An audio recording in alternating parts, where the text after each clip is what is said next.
안녕하세요. 김태훈의 현명한 투자자 방송 시작하겠습니다. 오늘은 NC소프트에 대해서 좀 말씀을 드리겠는데요. 이 NC소프트가 심혈을 기울여 만들었던 이 게임인 신작 게임인 스론 앤 리버티가 이 흥행에 완전히 실패했습니다. 이 국내뿐만 아니라 해외에서도 흥행에서 별 재미를 못 봤기 때문에 여기에 개발에 들어간 돈은 거의 날렸다고 보는 게 맞죠. 이전 2022년도 신작들도 대부분 다 폭망했습니다. 이 말뜻은 2년 연속 공들여서 만든 신작 게임들이 대부분 흥행에 실패하면서 이제 NC소프트에게 남아있는 건 말 그대로 리니지밖에 없다는 소리가 되는 거죠. 그래서 이 국내뿐만 아니라 해외도 신작 게임이 실패하면서 여기 들어간 비용들이 대부분 다 매몰 비용화 돼버려서 말 그대로 NC소프트에게는 최악의 시기가 도래한 것 같습니다.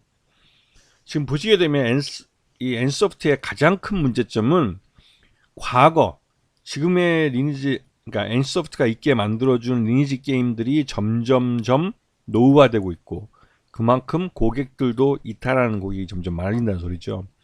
하지만 돈을 많은 돈을 들여서 만든 이 후속 신작 게임들이 대부분 다 별 재미를 못 갖다 준다는 거죠. 즉 이 앞에 NC소프트의 리니지 게임에서 이탈하는 고객들만큼 아니면 그 이상의 수익을 신작 게임들이 가져오 주지 못한다는 겁니다.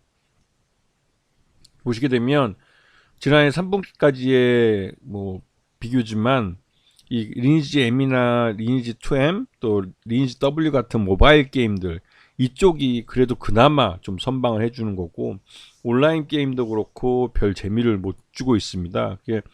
작년 같은 경우는 모바일 게임에서 전체 매출액의 67%가 발생을 했고 온라인 게임이 21%로 이 온라인 게임이 대부분 신작 게임이나 이런 것들인데 이것들이 대부분 다 별로 그렇게 재미를 못 보고 있고 점점 온라인 게임은 이 온라인 NC소프트가 있게 한 종목 이제 그 게임들이지만 이 점점 노후화되기 때문에 수익성이 예전만 같지 못한 상태입니다. 그리고 이 모바일 게임은 그래도 이 시장을 이어갈 수 있도록 계속 후속해서 온라인 게임에 있던 것들을 모바일 게임으로 컨버팅하는 건데도 이게 이제 시간이 지나면서 이것 또한 노후화되고 있는 거죠. 그래서 작년 연결 포괄손익 계산서를 보시게 되면 매출 외형이 줄어들고 있고 영업이익도 그에 따라서 크게 위축되고 있는 모습입니다. 거기다가 연결 당기순이익은 나왔지만 그래도 전반적으로 실적은 예전만 못하다는 소리를 듣게 되고 있는 거죠. 그리고 최대주 그 김택진 대표이사를 포함해서 최대주 지분이 11.99%까지 줄었기 때문에 이 솔직히 좀 리스키한 상황이긴 하죠. 경영권 측면에서도 굉장히 취약한 모습을 보이고 있고 5% 이상 주주들 중에 특히 2대 주주가 바로 9.3%로 턱밑까지 그 지분율을 늘려놓은 상태고 경쟁사인 넷마블이라는 데가 또 8.9%나 갖고 있고 국민연금은 계속 지분이 줄고 있습니다. 국민연금은 7.32%까지 줄었다가 최근 들어서는 지금 6.3%까지 보유 지분을 낮추고 있죠. 이런 식으로 가서 5% 미만으로 떨어지면 국민연금 같은 경우는 뒤도 안 돌아보고 다 정리할 가능성도 있습니다. 그리고 이렇게 됐을 때 NC소프트도 이제 결단을 내려서 기업 구조조정 전문가인 박병무 씨를 이제 공동 대표로 영입을 했죠. 이 김택진 대표가 박병무 공동 대표로 박병무 씨를 이제 초빙한 것은 말 그대로 인력 구조조정을 전제로 해서 구조조정 전문가를 데려온 겁니다. 이 기업이 이 속해 있는 시장 자체가 경기 침체나 이런 시장 외적인 그러니까 시장 내에 이제 이런 거시경제 측면에서의 어떤 경기 침체나 경기 둔화 이런 측면에서 이 기업이 어떠한 외부 리스크 때문에 매출액이 줄어들 때는 그럼에도 불구하고 이 어느 정도 수익성을 가져가게 하기 위해서는 인력 구조조정이나 사업 구조조정 같은 내부 구조조정이 필요합니다. 이를 통해서 외부 시장 여건 때문에 회사가 힘들어졌을 때 그 말 그대로 이제 인력을 줄인다거나 해서 비용을 줄여서 결국은 수익을 낼 수 있는 방법이 하나 있죠. 그 외에 경기가 좋아서 계속 이 시장이 자연 성장을 하고 있고, 그 성장하고 있을 때 말 그대로 공격적으로 투자를 해서 내가 좀 더 영업을 더 공격적으로 뛰거나 하면 거기서 이 매출 외형을 더 키워가지고 수익을 더 늘리는 방법, 이런 것들이 있죠. 근데 지금은 경기가 어려울 때, 그리고 엔소프트 자체의 그 경쟁력이 떨어졌을 때, 이럴 때는 사업 구조조정을 할 수밖에 없습니다. 그래서 박병무 씨를 공동대표로 들여와서 구조조정하는 것은 주주들 입장에서도 이해될 수 있는 측면이 있습니다. 그 직원들에게는 굉장히 고통스러울 수도 있겠지만 주주 입장에서는 찬성할 일이죠. 근데 중요한 건 이 구조조정이 다음 스테이지에 말 그대로 경기 침체를 벗어나서 이제 이 엔소프트가 움츠렸다가 점프를 할 수 있을 때 그 점프할 수 있는 힘을 남겨둔 상태에서 구조조정을 해야 한다는 것이죠. 즉, 이 인력 구조조정을 할 때 회사가 꼭 필요하는 인력들을 잡아놓고 그렇지 않고 비용만 발생시키고 수익을 가져다주지 못하는 인력들을 내보내는 것, 이게 이제 가장 이상적인 구조조정인데, 실제로 구조조정을 해보면 저도 이제 그런 경우 있지만 실제로 필요한 인력이 가장 먼저 나갑니다. 왜냐면 그 친구들이 볼 때는 이 배는 지금 침몰하고 있는 배이기 때문에 자기가 이런 데에서 자기 능력을 섞이기보다는 지금 잘 나가고 있는 기업을 이전해서 거기서 한번 자기 큰 뜻을 포부를 펴보여주겠다 해서 이전하는 친구들이 많죠.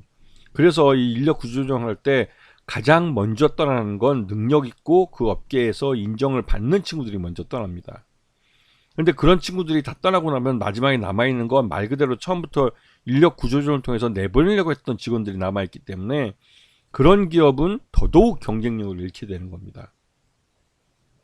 지금 엔소프트는 그런 그 모순에, 그러니까 우려에 빠질 수 있는 그 딱 선상에 있는 겁니다. 그래서 박병무 공동대표가 어떻게 구조조정을 할 것이냐, 그 구조조정 결과에 따라서 엔소프트는 바닥을 찍고 올라올 수도 있겠지만 그렇지 못한다면 이제 나락으로 가는 거죠, 여기서.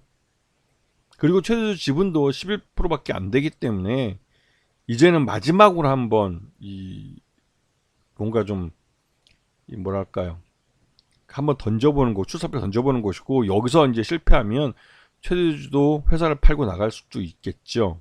왜냐면 그 아직까지 명성은 남아있기 때문에 그 명성으로 회사를 팔아먹고 오너일가는 뭐 큰 돈 못 던지고 그냥 나가버리는 거죠. 그렇기 때문에 엔소프트는 이제 마지막까지 와 있다고 볼 수도 있습니다. 여기서 진짜 이 현 상황 리니지를 대체할 만한 진짜 괜찮은 게임을 신작을 내놔서 그걸 히트시켜가지고 기사 회생하든지, 아니면 인력 구조조정을 잘해서 이 경기 침체 속에서도 또 이 수익성이 없는 게임들의 이제 그 수익성이 떨어지고 있는 데서도 비용을 줄여서 수익을 낼 수 있는 구조를 가져가서 이 다음 진짜 성공할 수 있는 게임이 나올 때까지 버틸 수 있던지, 그런 구조를 만들든지. 그렇지 않으면 말 그대로 엔소프트는 이제 막탱이 갑니다. 지금 상태가 그렇다는 거죠. 지난 4분기 실적으로 봤을 때 한 19만 5천 원 정도가 적정 주가라 올해 들어와서 1분기 때는 그 19만 원 전후로 주가가 계속 등락을 하면서 어느 정도 횡보를 하는 모습을 보였지만, 이게 3월 달이 지나고 나서 주가가 갑자기 급락하는 거 봐서는 올해 1분기 실적도 그렇게 좋지 않은 모습인 것 같아요. 그렇기 때문에 지금 이 상황을 엔소프트가 돌려놓으려면 진짜 시장에서 성공한, 나름대로 리니지를 대체할 수 있을 만한 신작 게임을 내놓든지, 아니면 이 불황을 버틸 수 있는 비용을 줄인 그런 구조를, 사업 구조를, 인력 구조를 만들어내든지, 그 둘 중에 한 가지고, 지금 현재 인력 구조조정 쪽을 선택을 해서 비용을 줄이는 쪽으로 지금 착수를 하고 있습니다. 그 인력 구조조정이 성공적으로 되느냐 안 되느냐는 다음 게임이 나왔을 때 그 게임의 그 퀄리티가 어떻게 나오는지, 즉 남아있는 직원들이 그 게임의 퀄리티를 만들어내기 때문에 그 남아있는 직원들이 경쟁력 있는 직원들이 남아있을 것인지, 이게 관건이 되는 것이죠. 그래서 지금은 엔소프트는 그 말 그대로 지금 관망할 종목이지 쉽게 뛰어들 종목은 아닌 것 같습니다. 리스키가 워낙 크기 때문에.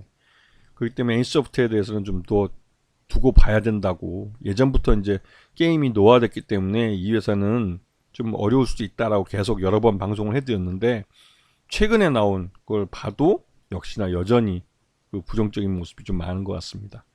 자, 오늘 방송 여기서 마치겠습니다. 감사합니다.